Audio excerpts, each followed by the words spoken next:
Ever wanted to get super close to the action without risking a black eye? Well, today I'm showing you how to capture epic low-angle boxing shots using a remote-controlled camera safely tucked out of harm's way on a Platypod setup. Let's roll.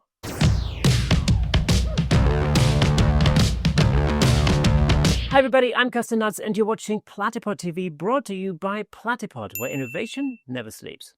When you're photographing combat sports like boxing, the best angle is often down low, right where the action is. But placing yourself down there, well, not exactly recommended. You need a rig that's small, sturdy, discreet, and controllable from a distance. Also, since I'll be shooting from lots of angles and I'm the only photographer ringside, having an additional camera setup that I can control remotely gives me even more scope to create awesome images. Here's what I'm using today.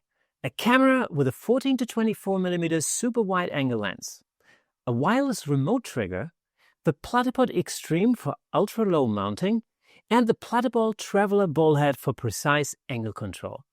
The Extreme gives me a rock solid low profile base, and the Traveller ball head lets me get just the right framing, even in tight corners. I'm placing the Platypod right by the edge of the ring, close enough to catch flying punches, but just out of range to stay safe. The camera is set to manual focus, pre-focused on the zone where I know the fighters will be. Framing is easy with the Platyball Traveller, and I can fine-tune the angle effortlessly. And here's the magic. A remote trigger lets me fire the shutter from the sidelines, so I can concentrate on timing without being right in the fray. Alright, let's talk camera settings for a sec. Now, this is going to depend a lot on the lighting at your venue. Some boxing rings are lit like a Hollywood set, others, well, not so much. For this setup, I'm shooting wide open at f2.8 to let in as much light as possible. I've set my ISO to 5000, which is totally workable even on this older camera. Lightroom's noise reduction these days is pure magic. Shutter speed? As fast as you can go while keeping those other settings in check. You want to freeze the action, especially when the gloves are flying. Well, here I can push it to 0.04 of a second, which might still let in a bit of motion blur, but honestly, that can add to the energy of the shot. And hey, if you're rocking a newer body like the Nikon Z8 or Canon R5, you've got even more wiggle room with ISO before things get grainy. Somebody once told me that if noise is your main issue, then your image has bigger problems. But don't stress if your gear's not the latest and greatest. Photographers were nailing killer shots decades ago with way less tech. It's all about timing, positioning, and knowing your settings. I'm firing bursts during key moments when the fighters close in, when the coach yells, when the punch lands.